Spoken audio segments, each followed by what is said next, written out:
Okay, so now the fresh point about the LLP we are going to start, and that fresh point is the extent and the limitation of the liability of the liability of the partner and the LLP.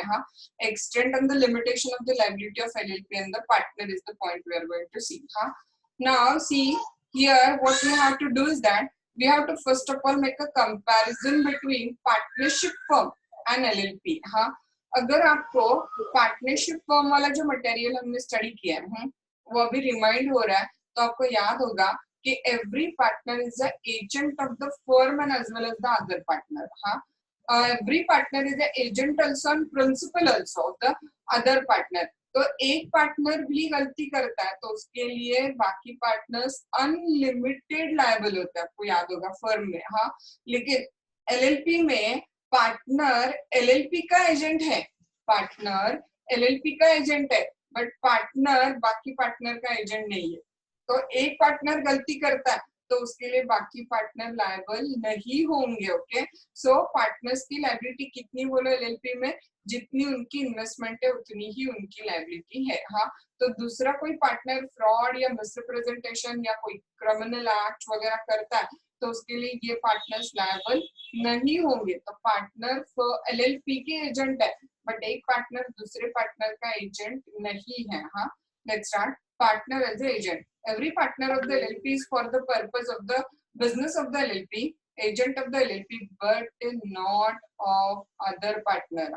वो LLP का agent है but other partners का agent वो नहीं है, ध्यान में लो. Now extent of the liability of the LLP is the next point. Section 27. LLP is not bound by anything done by the partner in dealing with the person if partner in fact has no authority to act for the LLP in doing that particular act. देखो हम कैसा point discuss कर रहे हैं कि normally हमने क्या discuss किया था, याद है आपको सेंटेंस कि एलएलपी की लायबिलिटी कैसी अनलिमिटेड है. आपको एक सेंटेंस याद होगा, हमने डिस्कस किया था कि एलएलपी की लायबिलिटी कैसी है, अनलिमिटेड है. But still LLP is also not going to LLP is not going to be held liable in the two cases. What are the two cases in which LLP is not going to be held liable? See, LLP is not bound by anything done by the partner in dealing with the person if number one, वो partner कुछ ऐसा act कर रहा है जिसको करने के लिए LLP ने उसको अथॉरिटी नहीं दी है, फिर भी वो कर रहा है तो उसके लिए LLP लायबल नहीं रहेगी. Let's see back again. LLP is not bound by doing by anything done by a partner in a dealing with a person if number one, the partner in fact has no authority to act for the LLP in doing a particular act. उस partner को LLP ने वो act करने के लिए क्या नहीं दी, बोलो अथॉरिटी नहीं दी है वहां पे. and the person knows that he has no authority or does not know or believe him to be a partner of the LLP. और उस व्यक्ति को, उस पार्टनर को ये खुद को अच्छे से पता है. क्या पता है बोलो उसको खुद को अच्छे से कि वो जो पर्सन है उसको LLP ने ये एक्ट करने की अथॉरिटी नहीं दी है, फिर भी वो वैसा एक्ट कर रहा है तो उसके एक्ट के लिए LLP लायबल नहीं रहेगी. वापस देखो, नंबर वन, पार्टनर को अथॉरिटी नहीं है वो एक्ट करने के लिए, फिर भी पार्टनर वो एक्ट कर रहा है एंड उसको खुद को पता है कि has no authority to do that particular act, फिर भी वो कर रहा है. तो in that circumstance LLP will not be bound for anything done by the partner. Partner ने जो किया उसके लिए LLP लायबल नहीं रहेगी. अपोजिट साइड देखो क्या गया, the LLP is liable if the partner of LLP is liable to any person as a result of the wrongful act or omission on his part in the course of business of the LLP or in with its authority. लेकिन partner ने जो भी किया अपने business transaction में किया with authority of LLP किया और वो रॉन्गफुल है तो इन दैट केस कौन लायबल हो जाएगा, बोलो yes, LLP will be liable. क्योंकि जो भी पार्टनर रॉन्गफुल एक्ट या ओमिशन कर रहा है वो in the courses of business of LLP कर रहा है ना, तो वो पार्टनर वहां पे लायबल होगा, he will be liable for that particular act. देखो थर्ड पॉइंट क्या गया, an obligation of the LLP whether arising in contract or otherwise shall be solely the obligation of the LLP. LLP ने कोई contract किया है तो उसका obligation भी पूरा का पूरा किसका होगा, बोलो LLP का होगा, कंपनी जैसे. And same liabilities of company किसके होते हैं, कंपनी के. वैसे लायबिलिटीज ऑफ LLP भी किसके होंगे, खुद के LLP के. The liabilities of the LLP shall be met out by the property of the LLP. LLP के liabilities भी किससे पे आउट होंगे, बोलो LLP के प्रॉपर्टी से ही वो पे आउट होंगे वहां पे. Now extent of the liability of the partner, हाँ हमने ऊपर ऑलरेडी डिस्कस किया है, ये ना बहुत सारा रिपीट मटेरियल है. A partner is not personally liable directly or indirectly for the obligation, हाँ किसका obligation, ऊपर जो लिखा है सेक्शन 27 सब क्लॉज 3, वो ऑब्लिगेशन किसका, फर्म का है ना, तो लिखा ही है ना सेक्शन 27 सब क्लॉज 3 में, obligation of the LLP arising in a contract or otherwise shall be solely the obligation of LLP, क्योंकि वो LLP का obligation है ना, तो सीधी सी बात है कि उसके लिए कौन लायबल नहीं, बोलो पार्टनर, क्योंकि उसके लिए लायबल कौन है, खुद LLP only liable है, right? हाँ, so partner is not personally liable directly or indirectly for an obligation under section 27 solely by reason of being a partner of the LLP. हाँ, तो देखो आगे, the provision of 27(3), हाँ shall not affect the personal liability of the partner. हाँ, लेकिन अगर वो partner खुद wrongful act कर रहा है जिसकी वजह से उस LLP को कुछ नुकसान हो रहा है, तो वो पार्टनर लायबल होगा. हाँ, देखो it shall not affect the personal liability of partner for his own wrongful act or omission, but a partner shall not be personally liable for the wrongful act or omission of any other partner of the LLP. देखो मैं आपको वापस बताती हूँ. हाँ, number 1 point याद रखो, LLP की लायबिलिटी अनलिमिटेड है. नंबर 2 पॉइंट याद रखो, लेकिन अगर पार्टनर कुछ ऐसा एक्ट करता है जिसको करने की अथॉरिटी उसको LLP ने दी नहीं है और उसको पता है कि ये करने की अथॉरिटी मुझे नहीं है, फिर भी वो करता है, तो LLP is not liable for that act of a partner. In that case, LLP unlimited liability rule will not apply. हाँ. Number 3, anything done by the partner in the course of business of LLP within his authority, LLP shall be liable unlimitedly for the act of partner. हाँ. Number 4, हाँ LLP's obligations are LLP's obligation. Okay, so partner will not be liable for any kind of the obligation incurred by the LLP. हाँ, and number 5 important चीज याद रखो कि अगर मैं LLP की पार्टनर हूँ और मैं खुद कुछ गलती करती हूँ, तो हाँ मेरी personal liability in that case unlimited रहेगी, क्योंकि मैंने खुद फर्म में कुछ रॉन्गफुल एक्ट या ओमिशन किया है, तो इसकी वजह से मेरी लायबिलिटी कैसे रहेगी, बोलो अनलिमिटेड रहेगी. लेकिन हमारे नॉर्मल पार्टनरशिप में, हमको 1932 एक्ट पार्टनरशिप में याद होगा कि एक पार्टनर भी रॉन्गफुल एक्ट या ओमिशन करता है तो उसकी लायबिलिटी किस पे आ जाती है, बोलो सारे पार्टनर्स पे, जॉइंट एंड सेवरल लायबिलिटी है, राइट. हाँ, लेकिन यहाँ पे ऐसे नहीं है. यहाँ पे एक पार्टनर कुछ रॉन्गफुल एक्ट या ओमिशन करता है तो वो खुद जो करता है वो अनलिमिटेड लायबिलिटी में जाएगा, बट हाँ एक पार्टनर के रॉन्गफुल एक्ट या ओमिशन के लिए अदर पार्टनर लायबल नहीं होंगे. Got the point? हाँ, so that is extent of the liability of partner and LLP वाला point, 2 point छोटे छोटे कवर होते हैं वहाँ पे. आगे देखो, holding out is the next point we are going to discuss. हाँ, did you remember holding out concept in a partnership we have seen? किसी को याद है पार्टनर का होल्डिंग आउट, पार्टनर का एस्टोपेल जो हमने पार्टनरशिप में डिस्कस किया था?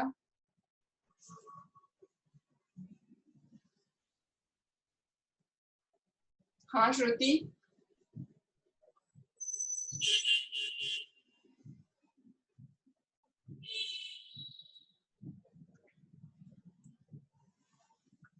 श्रुति. हाँ मैम. पार्टनर का होल्डिंग आउट याद है क्या? पार्टनरशिप मैम 2 मिनट सोच के बताती हूँ. क्या करके बता दो?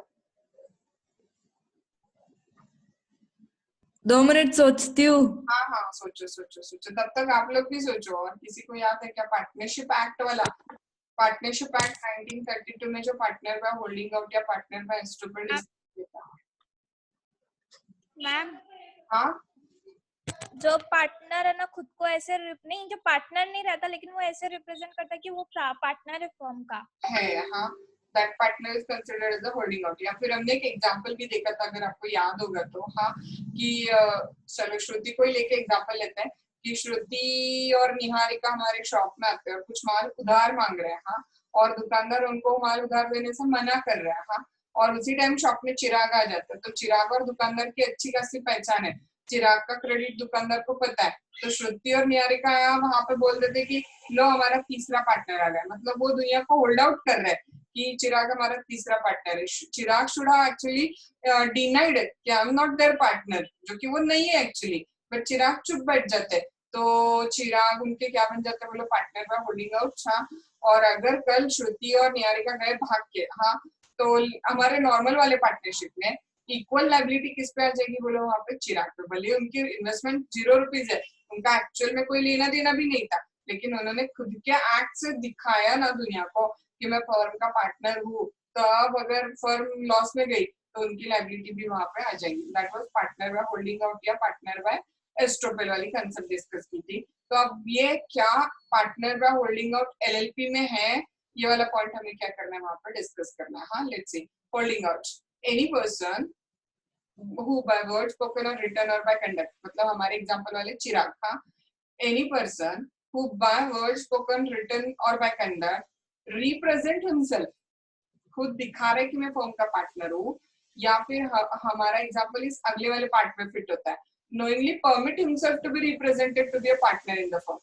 चिराग ने परमिट किया ना श्रुति और निहारिका को कि हाँ ठीक है मुझे पार्टनर बोल सकते हो, क्योंकि उन्होंने ऑब्जेक्शन नहीं लिया। हाँ, रिप्रेजेंट हिमसेल्फ और knowingly permit himself to be represented to be a partner in the LLP is a liable to any person. हाँ, चिराग की भी लायबिलिटी होगी उस दुकानदार के टुवर्ड्स जिसने विश्वास किया कि चिराग इस फर्म के पार्टनर है। हाँ, who has on the faith of the representation gave the credit to the LLP। हाँ, इस विश्वास पे कि चिराग फर्म के पार्टनर है, उन्होंने फर्म को क्या दिया बोलो, क्रेडिट दिया। whether the person representing himself or represented to be a partner does or does not know that the representation has reached the person, so giving a credit। हाँ, भले ही चिराग ने इनोसेंटली यहाँ दिया होगा, क्या ना क्या फर्क पड़ने वाला, मेरे फ्रेंड्स को बेनिफिट हो जाएगा, ऐसे अच्छा वाला इंटेंशन है चिराग का, तो भी चिराग को लॉस सहना पड़ेगा, चिराग को लाइबिलिटी सहनी पड़ेगी, क्योंकि चिराग ने अपने खुद के वर्ड स्पोकन रिटर्न या कंडक्ट से या तो खुद को पार्टनर रिप्रेजेंट किया या दूसरा रिप्रेजेंट करते हुए उसको नोइंगली परमिट किया है, तो Chirag will be liable for the credit given by the person believing on the facts that the Chirag is a partner of the firm. But देखो, हाउएवर है, लॉ है तो बट या हाउएवर के बिना कुछ नहीं है। हाँ, however where any credit is received by the LLP as a result of representation, LLP shall, without prejudice to the liability of person so representing himself or represented to be a partner, be liable to the extent of the credit received by or any financial benefit derived thereon। हाँ, लेकिन साथ में वो partner तो liable होगा, but पहली liability साथ के साथ किसकी होगी बोलो, एलएलपी की भी लायबिलिटी है, क्योंकि वो अल्टीमेटली किसका पार्टनर है, एलएलपी का। तो अगर एलएलपी की प्रॉपर्टी इनफ हो रही है तो इवन किसकी लायबिलिटी रहेगी बोलो, एलएलपी की खुद की लायबिलिटी भी रहेगी। कितने रुपए के लिए, बस जितना क्रेडिट लिया उतने रुपए के लिए एलएलपी की भी लायबिलिटी वहां पे रहेगी। हाँ, देखो क्या गया, तो फर्म में हमारे नॉर्मल पार्टनरशिप में हमने एक पॉइंट देखा था, अगर आपको याद होगा। हाँ, वो नॉर्मल पॉइंट हमने पार्टनरशिप में क्या देखा था, देखो अगर एक पार्टनर की डेथ होती है और उन्होंने डिसाइड किया कि बाबा फर्म डिसॉल्व नहीं करनी है नॉर्मल पार्टनरशिप में, और एक पार्टनर के डेथ के बाद भी फर्म का बिजनेस कंटिन्यू रहता है, हाँ, तो क्या होगा, इसके बारे में सेकंड पॉइंट है वहां पे। हाँ, where after the partner's death the business is continued in the same LLP name। Partner की डेथ हुई है, ऐसे तो एलएलपी तो एंड होती ही नहीं है, आपको पता है, क्योंकि एलएलपी के तो परपेचुअल सक्सेशन है, एक पार्टनर की डेथ से फर्म तो डिसॉल्व होने से रही, right. So where partner's death the business is the continued in the same LLP name, the continued use of that name or deceased partner's name as a part of thereof shall not make his legal representative or estate liable for any act of the LLP done after his death। जो partner मरा है ना, उसके मरने के बाद की जो लायबिलिटीज अराइज होंगे ना उस फर्म के, हाँ, उस लायबिलिटीज के लिए उस मरे हुए पार्टनर के लीगल रिप्रेजेंटेटिव, उस मरे हुए पार्टनर के लीगल रिप्रेजेंटेटिव या उसकी स्टेट लायबल नहीं होगी। अगर पार्टनर के मरने के बाद में भी फर्म का बिजनेस, एलएलपी का बिजनेस उसी पुराने नाम से कंटिन्यू रखा, उस पुराने नाम में उस पार्टनर का नाम यूज है या उस पार्टनर का नाम अभी भी रजिस्टर में वगैरह मौजूद है, हाँ, तो भी उसके डेथ के बाद के लायबिलिटीज के लिए उस पार्टनर की स्टेट, हाँ, या उसके लीगल रिप्रेजेंटेटिव लायबल नहीं होंगे। हाँ, सेम रूल जो हमने पार्टनरशिप में भी डिस्कस किया था कि उसके डेथ के बाद उसकी लायबिलिटी क्या हो जाती है, तो उसके स्टेट की लायबिलिटी क्या हो जाती है, खत्म हो जाती है। Whatever is legal representative will be liable और his state will be liable only to the act before his death, उसके लिए वो लायबल होंगे। वो भी पार्टनर्स की लायबिलिटी कैसे बोलो, लिमिटेड है, ओनली एक ही केस में पार्टनर की लायबिलिटी अनलिमिटेड है। हाँ, अगर वो खुद फ्रॉड कर रहा है और उसकी वजह से फर्म को नुकसान हुआ, या वो खुद निग्लिजेंस कर रहा है और उसकी वजह से फर्म को नुकसान हुआ, तभी उसकी लायबिलिटी अनलिमिटेड है। अदरवाइज जितने रुपए की इन्वेस्टमेंट उतने रुपए की लायबिलिटी। हाँ, okay, so what the point, में क्या पॉइंट डिस्कस कर रहे हैं हम लोग वहाँ पे, extent of the liability and limitation of the liability, हाँ, जिसमें हमने पहले पार्टनर एज एजेंट डिस्कस किया, हाँ, एलएलपी की लायबिलिटी डिस्कस की, पार्टनर्स की लायबिलिटी डिस्कस की, होल्डिंग आउट वाला पॉइंट डिस्कस किया, हाँ। नाउ नेक्स्ट पॉइंट क्या डिस्कस करें बोलो हम लोग, हमने डिस्कस किया कि पार्टनर्स की लायबिलिटी कैसी बोलो, लिमिटेड है ना, डिस्कस किया हमने। तो अब अनलिमिटेड लायबिलिटी कब हो सकती है, अगर वो खुद पार्टनर फ्रॉड कर रहा है तो वो लायबिलिटी अनलिमिटेड हो सकती है, हाँ। देखो, in case of a fraud, in the event of a act carried out by the LLP और बाय पार्टनर, हाँ, किसने किया फ्रॉडुलेंट एक्ट, एलएलपी ने या पार्टनर ने, with the intent to defraud the LLP और अदर पर्सन, हाँ, sorry, with the intent to defraud the creditor of the LLP or other person or for fraudulent purpose, हाँ, वो fraud creditor को फंसाने के लिए कोई भी अदर फ्रॉडुलेंट पर्पस से किया हुआ है, the liability of the LLP and the partner who acted with intent to defraud the creditor or for any fraudulent purpose, जो पार्टनर फ्रॉडुलेंट पर्पस के लिए ऐड कर रहे हैं, हाँ, एक्ट कर रहे थे, या जो पार्टनर, हाँ, उस फ्रॉडुलेंट पर्पस में इन्वॉल्व थे, हाँ, और पता होते हुए कि वो फ्रॉडुलेंट पर्पस है, वो और एलएलपी की लायबिलिटी कैसी रहेगी बोलो, अनलिमिटेड रहेगी, हाँ। However, in case such act is carried out by the partner, LLP is liable to the same extent as the partner unless it is established by the LLP that such act was without the knowledge or authority of LLP, हाँ। लेकिन अगर LLP ये prove करती है कि partner का जो भी एक्ट है वो करने के लिए हमने पार्टनर को अथॉरिटी नहीं दी थी, तो फिर एलएलपी की लायबिलिटी अनलिमिटेड नहीं होगी। अदरवाइज जिस पार्टनर ने फ्रॉड किया उसकी और एलएलपी की लायबिलिटी कितनी होती है बोलो, अनलिमिटेड वहां पे होगी।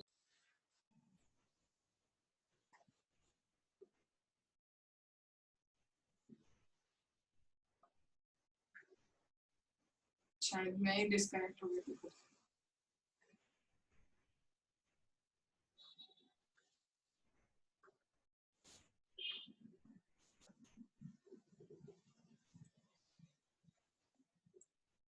Okay, where any business is carried on with such intent or for such a purpose as mentioned in subsection 1, कोई भी बिजनेस फर्म कर रही है किस पर्पस से, देखो वहां पे क्रेडिटर्स को फंसाने के पर्पस से, तो जो लोग उस प्रोसेस के स्टोरी में इन्वॉल्व है, every person who is knowingly a party for carrying on the business in a manner specified, shall be punishable with imprisonment, कितनी हो सकती है देखो, for a term extend to the 2 year and fine not less than 50,000 but may extend to the 5 lakh rupees fine वहाँ पे हो सकता है, where LLP or a partner or a designated partner or a employee of LLP has conducted the affair of the LLP, कौन देखो, खुद LLP ने, LLP के डेजिग्नेटेड पार्टनर ने, एलएलपी के किसी एम्प्लॉय ने एलएलपी के बिजनेस को फ्रॉडुलेंट मैनर में किया है, then without prejudice to criminal proceeding which may arise under any law for the time being enforced, ये ऊपर का क्राइम का प्रोसीडिंग तो लगेगा ही लगेगा, the LLP and the partner or a designated partner or employee shall be liable to pay compensation to any person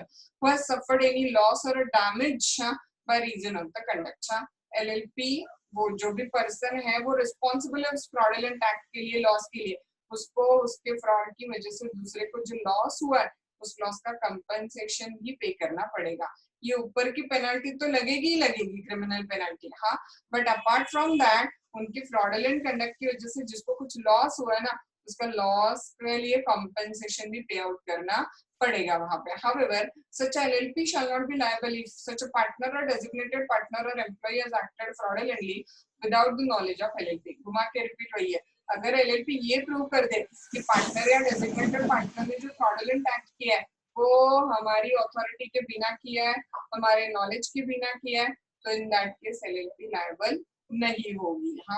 actually every material is a technical material, तो थोड़ा सा वो एलएलपी बोरिंग भी लगता है क्योंकि दिमाग वाली चीजें कम है और टेक्निकल चीजें और रट्टा मारने वाली चीजें इसमें थोड़ी सी ज्यादा है कि क्या पनिशमेंट है, क्या रॉन्ग है, वही चीजें दी है, तो आपको जस्ट बेसिकली थोड़ा रटना पड़ेगा एलएलपी को कि क्या रॉन्ग है कितनी पनिशमेंट है, क्या रॉन्ग है कितनी पनिशमेंट है, इस फॉर्म में थोड़ा जाना पड़ेगा आप लोगों को।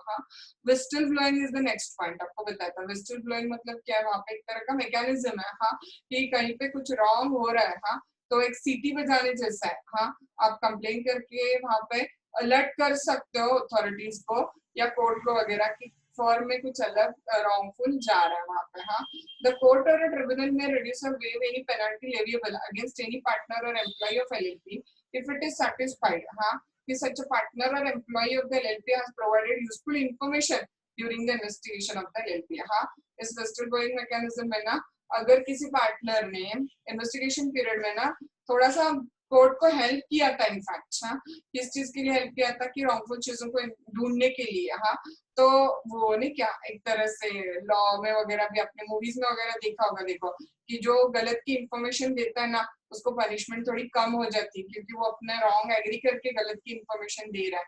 तो सच पार्टनर और एम्प्लॉय हाँ who provided the information or use during the investigation, उसको थोड़ा फाइन रिड्यूस किया जा सकता है या माफ किया जा सकता है. हाँ, when any information given by the partner or employee whether or not during investigation leads to the LLP or partner or employee of such a LLP convicted under the act or any other act, हाँ वो information देते हुए वो भी खुद convict हो गया, convict याद है ना दोषी, तो उसको थोड़ी पनिशमेंट कम की जाएगी या उसकी पनिशमेंट शायद माफ की जा सकती है क्योंकि उसने इन्वेस्टिगेशन या विदाउट इन्वेस्टिगेशन फर्म के बारे में कुछ ऐसी इंफॉर्मेशन दी है जिससे कुछ फर्म के अंदर रॉन्ग हो रहा है उसका पता चला है वहां पे. Okay, no partner or employ of the LLP में be discharge, demoted, suspended, threaten, harassed और discriminated against the terms and conditions of the LLP or employment merely because of providing information or causing information to be provided pursuant to subsection 1. And clear, a very clear point कि आप उस partner ने firm के बारे में कुछ जानकारी दी है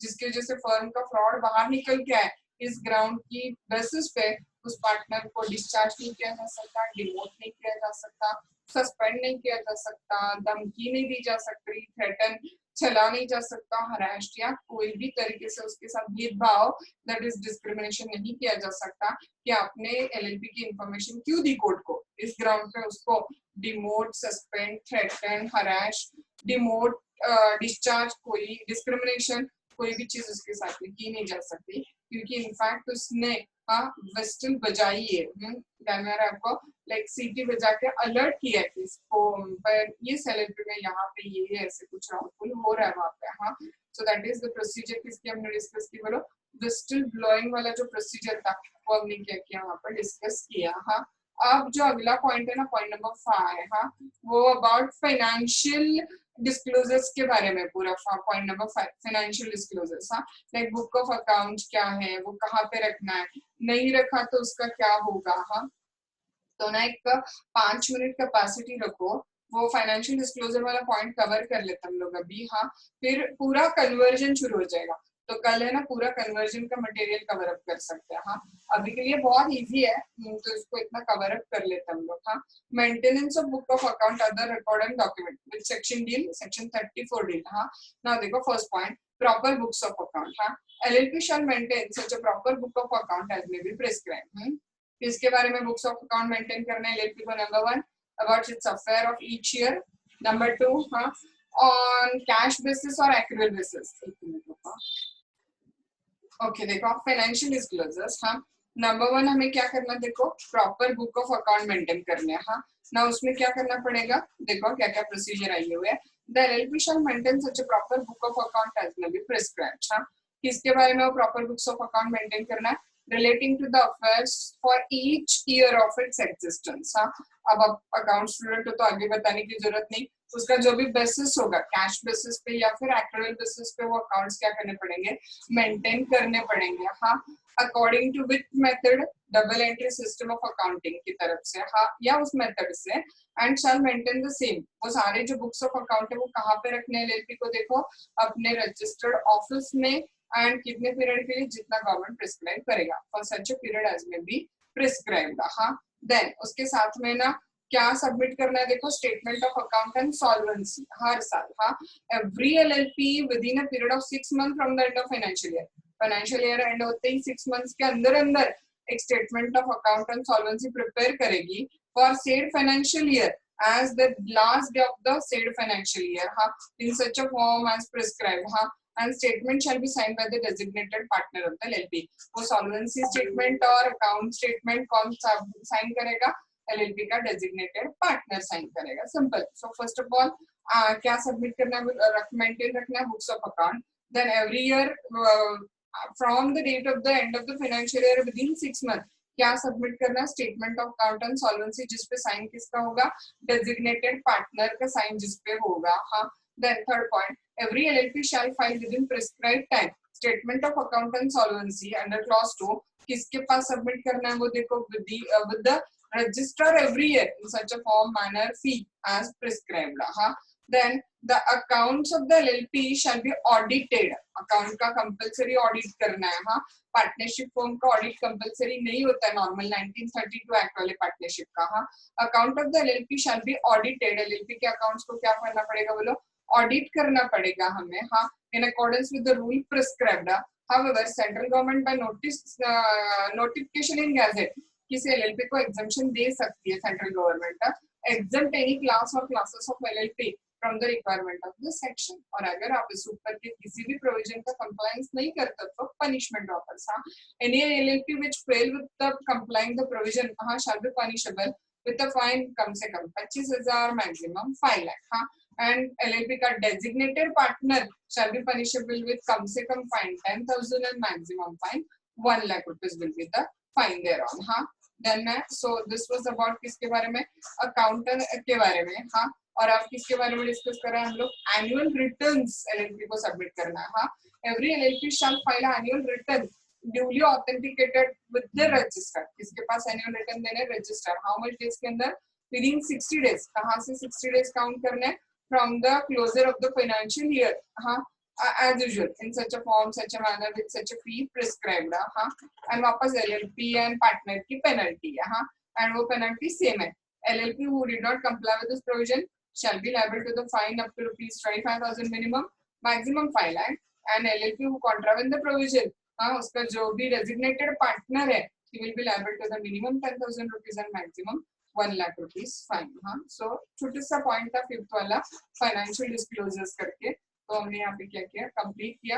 कल कन्वर्जन ऑफ द एलएलपी वाले पॉइंट को हम लोग क्या करेंगे, शुरू कर देंगे वहां पे। हाँ, अब ना यहाँ पे ये जो फाइन्स है ना, अब बोलोगे कि इतना कैसे रटे सबका फाइन। हाँ, तो थोड़ा सा क्या करो पता, ऑड फाइन को ढूंढो, मतलब मैक्सिमम फाइन अगर आपको याद होगा ना ऊपर, तो 5 लाख। हाँ, एंड 1 लाख मतलब ना फर्म की फाइन कम से कम 25,000, मैक्सिमम 5 लाख। हाँ, एंड एलएलपी की फाइन, डेजिग्नेटेड पार्टनर की fine minimum 10,000 and maximum 1 lakh. तो ज्यादा से ज्यादा जगह पे इसी टाइप की फाइन दी हुई है। तो ये जो सिमिलर फाइन है ना, उसको एक साइड में डालो, एक बार फाइन का नाम लिख दो कि इतनी इतनी सिमिलर फाइन है, लाइक मिनिमम 25,000, मैक्सिमम 5 लाख। हाँ, एंड फिर उसके नीचे लिख दो कि कौन कौन से रॉन्ग के लिए ये फाइन है। एंड ऑड फाइन को फिर उसके बाद में याद रखो, मतलब जिस प्रोविजन को सिमिलर फाइन नहीं है, कुछ और फाइन दी है ना, बस उतनी और फाइन को याद रखो। बाकी सारी जगह पे फिर आपको ऑटोमेटिकली पता चलेगा कि एलएलपी की फाइन मिनिमम 25,000, मैक्सिमम 5 लाख। हाँ, एंड डेजिग्नेटेड पार्टनर या पार्टनर की fine minimum 10,000 and maximum 1 lakh, ये ऑटोमेटिकली पता चलेगा। तो वो एक थोड़ा सा ट्रिक होता है कि और जो फाइन है ना, वो और वाले फाइन याद रखो कि जो ये सेम नहीं है, और फिर ऑटोमेटिकली याद रह जाएगा कि वो छोड़ के बाकी सारे फाइन कैसे सेम है, तो आसानी से आपको वो याद रखना कंफर्ट जोन जाएगा। हाँ, सो यहाँ पे हमारा पॉइंट नंबर 5 खत्म होता है। कल हम लोग कंटिन्यू करते हैं विद द कन्वर्जन होता है एलएलपी के साथ, हम लोग क्या करेंगे, कंटिन्यू करेंगे मेरे हिसाब से। ओके, डोंट नो, बट कोशिश करेंगे कि कल कवर अप करें, क्योंकि डिफरेंस बिटवीन आसान है। ये वाला जो पॉइंट है ना अभी जो देखना कन्वर्जन, ये थोड़ा सा नॉमिनल क्रिटिकल टाइप में है। बाकी अगला वापस सीजी वाला ही मटेरियल शुरू हो जाता है, तो कल कंटिन्यू करते हैं हम लोग उसको। हाँ, और कुछ डाउट है क्या, बताओ यहाँ तक के मटेरियल में? हो जाएगा मैम। हाँ, शायद मोस्टली हो जाएगा, क्योंकि डिफरेंस बिटवीन इजी है, डिफरेंस बिटवीन बहुत, तो मोस्टली हो जाएगा।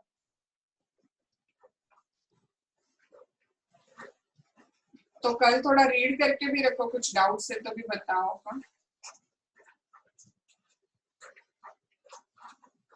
और आपका ऑब्जेक्टिव टेस्ट कल ले ले, अभी हो गया रीड करके सबका। और सब्जेक्टिव टेस्ट बस 2 लोगों का आया हुआ है, एक निधि का टेस्ट आया हुआ है, एक चिराग का टेस्ट पेपर सॉल्व करके आया हुआ है, बाकी सबका टेस्ट पेपर अभी बाकी है।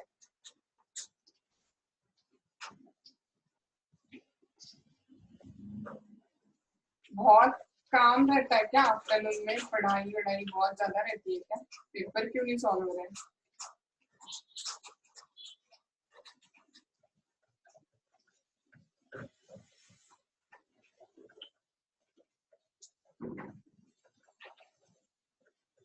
ऑब्जेक्टिव टेस्ट हम लोग कल पक्का ले लेते हैं अभी फिक्स। हाँ, और ये वाला टेस्ट पेपर मुझे सॉल्व करके भेज दो। आपका डेडलाइन कब का खत्म हो चुका है? संडे तक आपको मुझे पेपर देना था, वो डेडलाइन आप सबका कब का खत्म हो चुका है। तो पेपर सॉल्व करो आज शाम तक, उसको कंपलसरी भेज दो ताकि फिर आप फ्रेश मूड पे उसको कल डिस्कस कर सकते हो। हाँ,